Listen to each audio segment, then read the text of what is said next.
Hello there. Dr. Bill Crawford here, psychologist, speaker, author of 7 books, host of 2 PBS specials.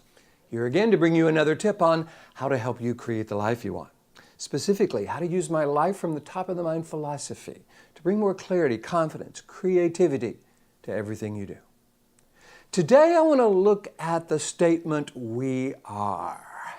And it really kind of reflects a theme that is in my material, in my book, in my system, in my life, in my marriage, in my parenting. And it has to do with the fact that everything we think and feel and do makes a statement about who we are becoming. And I always want to help people make that statement in the most powerful way possible.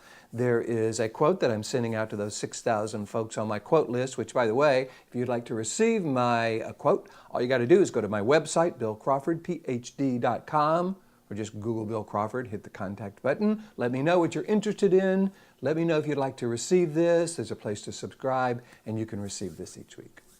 So the quote says, I believe we ought to ask ourselves the question every moment, is how I'm thinking, feeling, being, would I recommend this to someone I love? And only continue when the answer is yes. When I'm doing a seminar, I talk about this concept of, would I recommend this way of being to someone I love? Because, we all find ourselves getting angry and stressed and frustrated, and we always feel we have a right to be that, and of course we do.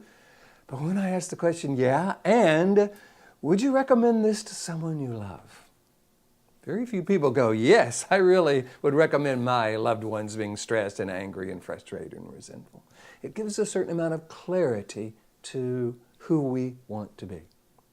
This is very powerful in a particular university. I'm a fan of college football, and there is a wonderful, storied organization by the name of Penn State, Nittany Lions, and their motto, their message is, we are Penn State. You may have heard them at a particular game. We are Penn State. It's pretty cool.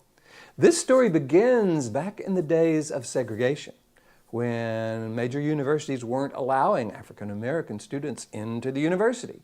Penn State was different, and they did.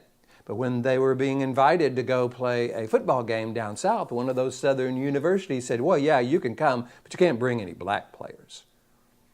And the players got together and voted and said, hey, if everybody can't go, no one will go. And that we are. Who are we? We are Penn State. Began in that era. This served them very well when that community had to survive the Jerry Sandusky scandal of sexual abuse. So as a result, the university commissioned this sculpture. And it stands on the campus of Penn State University. It's made of polished steel so that those that go up to it can see themselves reflected in it. It's a statement about who we are. And I think it gives everybody who kind of sees that an opportunity to reflect on that. Who am I? How do I want to define myself? And if we are willing to define ourselves in a way that we would recommend to those we love, we actually are coming from this wise, loving, nurturing part of the brain. For those of you who follow my life from the top of the mind philosophy, we got the neocortex, this upper 80% of the brain, and the limbic system and brainstem, lower 20% of the brain. The limbic system and brainstem is where our frustration, our anger, our resentment, our annoyance comes from. And again, I'm not saying we have no right to do that, but do we really want to define ourselves that way? How we would define ourselves, what we would recommend to someone we love comes from that upper 80% of the brain, what I call the top of the mind.